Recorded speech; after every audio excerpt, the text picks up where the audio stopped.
to collaborate closely with him and his team.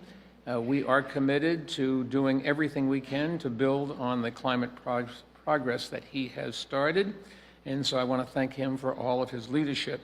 Now, before I welcome Joe to the stage, we're going to hear from a few others who want to thank President Biden.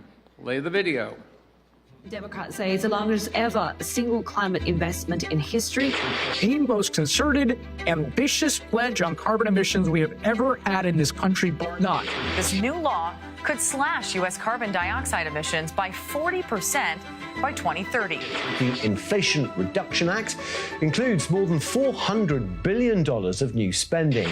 President Biden. President Biden, thank you. Thank you, President Joe Biden. President Biden has been the most effective and impactful climate champion our nation's ever seen. We've proven to the world that change is possible. Thank you for everything you're doing to accelerate the transition from fossil fuels to clean energy. For delivering the largest climate and clean energy investments of any government anywhere in the world. For making historic investments to accelerate our green economy, put Americans back to work. Limiting new offshore oil and gas drilling in key coastal areas demonstrates the leadership across the globe. He also delivered by setting aside hundreds of billions of dollars for environmental justice communities. Thanks to President Biden, Congress and EPA have done more for the climate in the last 4 years than ever before. Thank you, President Biden, for keeping your promise. Thank you for your leadership. Let's keep making progress. No other administration in history has been this committed to the climate crisis. Because of you, we're on the right path for generations to come. Thank you for ensuring that our communities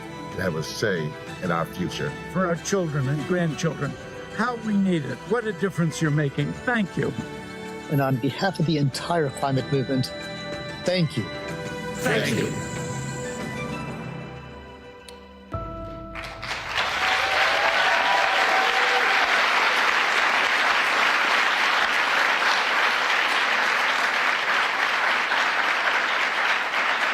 Ladies and gentlemen, please welcome President Joe Biden.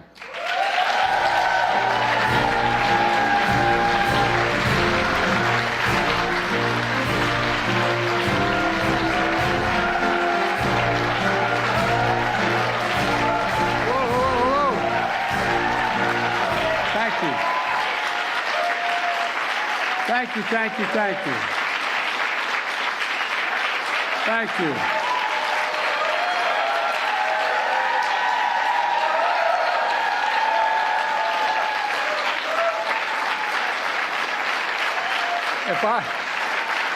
Thank you.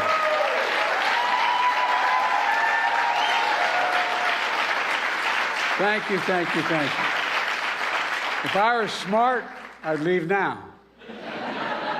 Thank you all so very much. Mr. Mayor, Michael, thank you. You know, I awarded the Presidential Medal of Freedom because you literally revolutionized our economy. It's not hyperbole. You transformed how we consume information. You challenged and solved the toughest issues. And thank you for hosting this important forum. And thank all the business leaders here today. And thank my cabinet members for their work as well. Energy Secretary Jennifer Granholm is here. The EPA Administrator Michael Reagan is here. You know, 4 years ago, Kamala and I inherited the worst pandemic in a century, the worst economic crisis since the Great Depression. I got to hold a minute here and tell you a little story. When I sat in the Oval Office every morning at 9 o'clock and then ended the day with Barack for 8 years, and there was only one portrait above the fireplace, a portrait of George Washington, fairly small but a beautiful portrait. And so I didn't realize at the time, all the times I've been in the Oval, that the incoming president cannot go into the Oval on the 20th until after 4 o'clock, and the outgoing president has to leave by 10, although the outgoing president never showed up. Anyway, so I asked my brother Jim, who has a better taste than I do, to pick what we needed to pick what desk you want, what rug, the things you want in your office.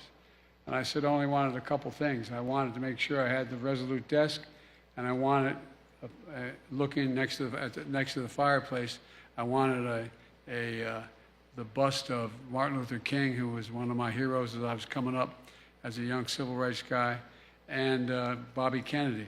I have great admiration for John Kennedy, but I could never picture him at my kitchen table. Anyway, so we're standing, I walk in, and my brother's showing me, and I look up, and there's this giant portrait of Franklin Roosevelt.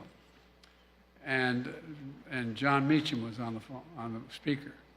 And I said, why Franklin Roosevelt? I admire him, but why Franklin Roosevelt? He said, well, no one's inherited an economy in more disarray than when Franklin Roosevelt was president. I said, isn't that wonderful? Swear to God, true story. Look to the left, there's Abraham Lincoln. I said, why Abraham Lincoln? I admired the hell out of Lincoln, but why? He said, the country has never been as divided since the Civil War. I said, I'm the hell out of here. Anyway. But look, a lot's changed. A lot's changed. When he came to office, the climate is in crisis, and one existential threat that faces all nations. Mayor Bloomberg, Michael, you've convened leadership, national and international levels, to lead the charge and change the mindset. You know, I just met with the president of the UAE, who is a massive investor in clean energy around the world. That's what he wanted to talk to me about. I just hosted a 3-day conference at the Quad in Delaware. The Prime Minister of India, Australia, and Japan, 3 of the fastest growing economies in the world.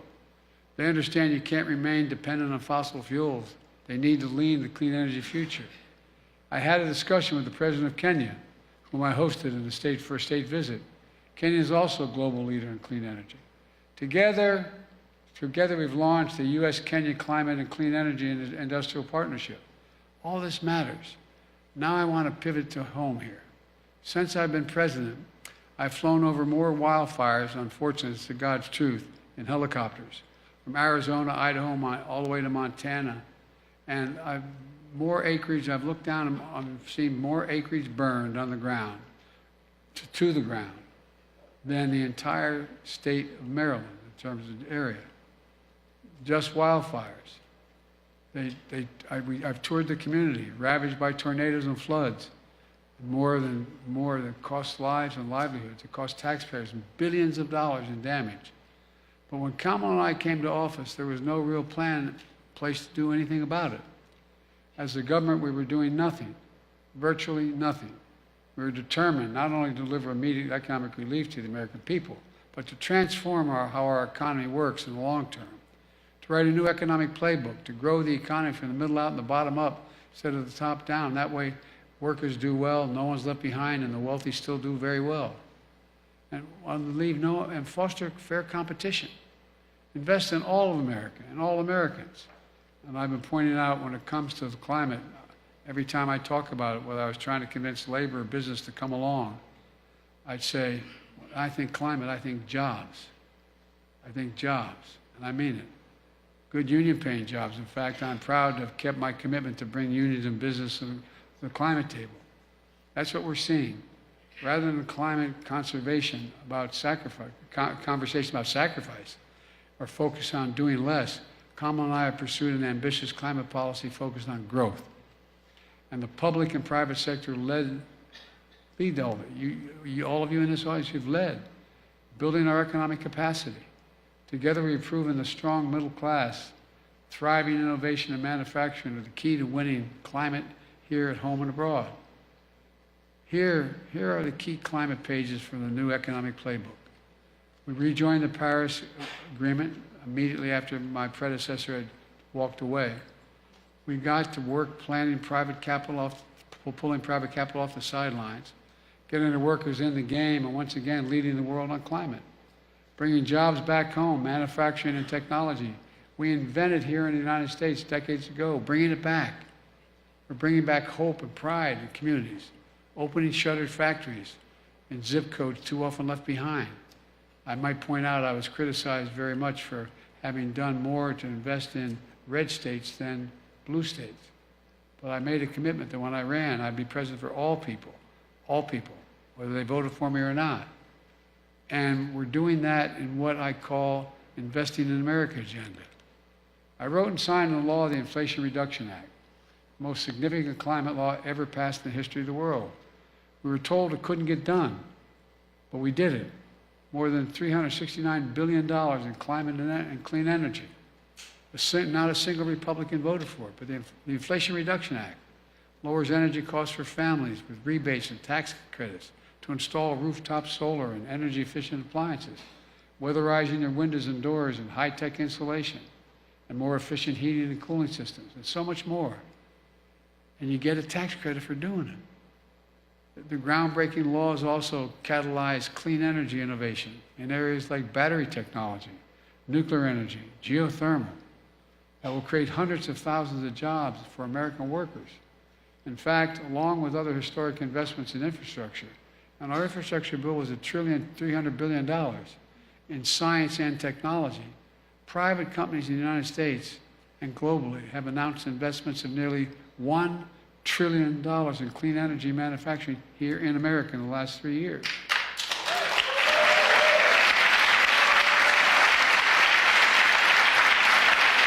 And you all are the leaders of that. You're the ones. We're just getting started. In the face of the dangerous and deadly impacts of climate change, we're also making our cities and towns more resilient. This is a new formula on climate: creating jobs, reducing pollution, cleaning up our water and air, improving our quality of life, building a better America. For example, a once-in-a-generation modernization of our grid means this year we'll add more new electric capacity than we have in 2 decades, and 96% of that will be clean energy.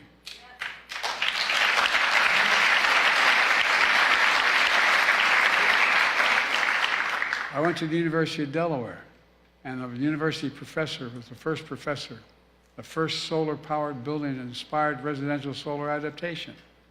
And more than 80% of the solar panels and components are manufactured in China, though. But now we're turning that around. American solar panel manufacturing is up 4 times what it was 4 years ago, with more to come. America invented the lithium-ion battery technology that's powering our clean energy transformation, including electric vehicles and the grid. But when Kamala came to office, America was barely making any of these batteries, while other countries are commercializing them. But not anymore.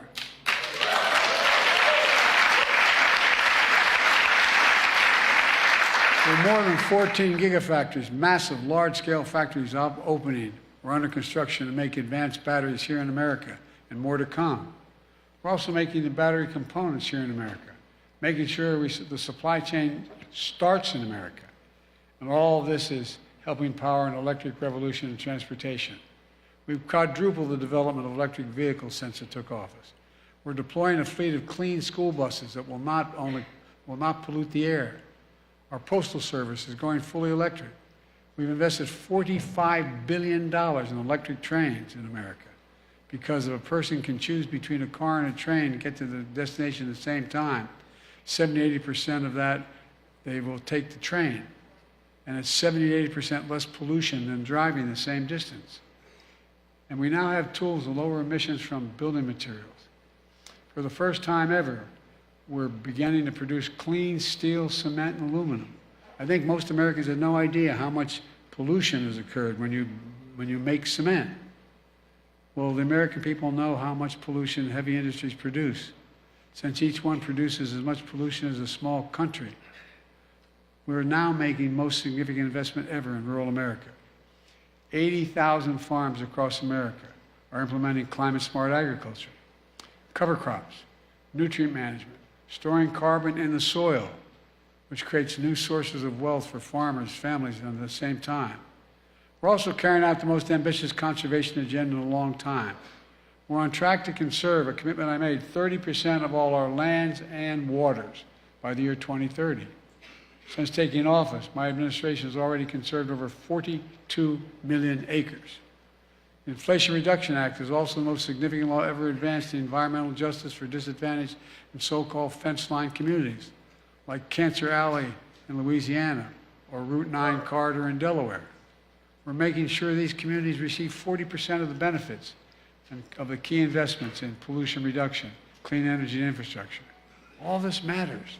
It matters a great deal. In just under 4 years, the economy has created nearly 16 million jobs, the most ever in a single presidential term. In just 2 years since the Inflation Reduction Act, we've created more than 330,000 clean energy jobs.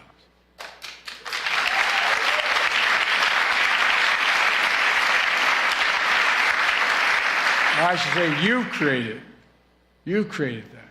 Clean energy jobs are growing twice as fast as the economy overall. Clean energy workers are joining unions at the highest level in history. And I'm really proud to have launched the American Climate Corps, patterned after the Peace Corps and AmeriCorps, to put tens of thousands of young people on the path to good-paying, clean energy jobs to improve our environment and grow our economy. And you know, the United States has reasserted America's position as a global leader in climate. We're leading an all-out effort to partner with nations to reduce global emissions, to limit global warming to 1.5 degrees Celsius. You all remember when Putin invaded Ukraine, which sent food and energy prices soaring around the world, and showing just how volatile and fragile a fossil fuel-based economy can be. The United States rallied the world against Putin's aggression. We've led the world in releasing oil reserves and stabilizing global energy markets, while also working quickly as possible to deploy clean energy resources. You know, I convened summit leaders on climate and the American Leaders Summit, the African Leaders Summit, I should say. In COP28, the United States galvanized the world to commit for the first time to transition away from unabated fossil fuels. Across the board, America's climate leadership has encouraged American companies to invest in private capital for clean energy development and to low to middle income nations, and so much more. I thank the business leaders who are here today for leading the way, and I mean that. All this historic climate change is in stark contrast to my predecessor. He says he'd repeal the Inflation Reduction Act. He let our factories shut down. He moved the world backwards. His denial of climate change condemns our future generations to a more dangerous world. And by the way, windmills do not cause cancer.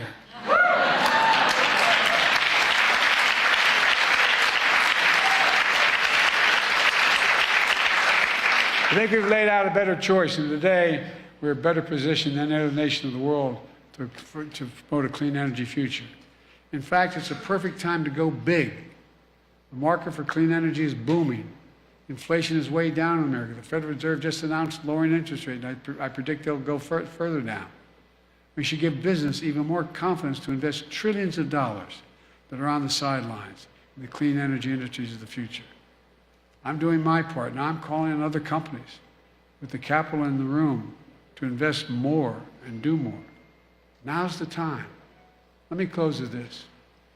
4 years, we've gone from historic crisis to historic progress. And in doing it, with a new playbook based on one of the oldest truths of our nation. Invest in America. Believe in America. Believe in possibilities. And share it with the world. That's what I see, if I could see all of you, when I look at all of you. I really mean this. I know I only look like I'm 40 years old, but I'm a little older. You know, I've been doing this a long time, 51 years in elective office. And it's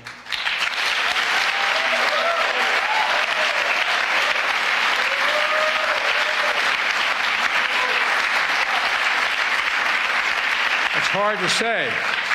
It's hard to say. But I give my words of Biden. I'm never more optimistic about America's future. And Michael, let me go back to you.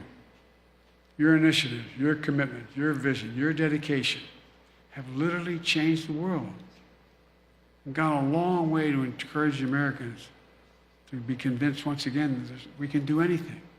We just remember who the hell we are. We're the United States of America. There is nothing beyond our capacity when we act together. Folks, as a student of history, we're the only nation in the world that's come out of every major crisis we've entered stronger than we went in. Every single time. Every single time. Now, this assembly in this room, you're the leaders not only in America, you're the world. The rest of the world looks to us. And it's not about my being president. I give you my word. Think about it. If we didn't lead, who the hell leads? Who fills the vacuum without America leading? That's who we are. That's our obligation. And that's our incredible opportunity. So, folks, I really am optimistic. I really mean it. You listened, and I didn't even go into all the things that are going on in the rest of the world in terms of how they want to transition away from fossil fuels, want to use peaceful nuclear technology, a whole range of things. Hydrogen, so many things are on the table. And we can do this. We really can. And we owe it to our children. And quite frankly, we owe it to lead the world. If my mom was here, she'd say, Joey, end it, okay? And I will. So God bless you all. May God protect our troops. Thank you very, very much.